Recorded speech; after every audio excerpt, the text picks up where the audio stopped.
chainsaw ni memanglah steel China, tapi yang ni dia EG start. Assalamualaikum. Nak cari chainsaw yang bajet murah, nak buat kerja-kerja biasa je, nak buat kerja dekat rumah. Okey, yang ni kita ada STH-LL ST461.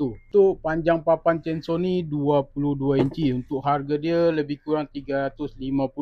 Yang ni dia EG start bukan macam chainsaw yang biasa tu. Ni sekali sentap je dia boleh terus hidup. Okey, buat korang yang berminat dengan chainsaw STH-LL ni, korang boleh terus in dekat HQ Wonders Machinery Seri Petaling. Nak tanya apa, korang komen. Assalamualaikum.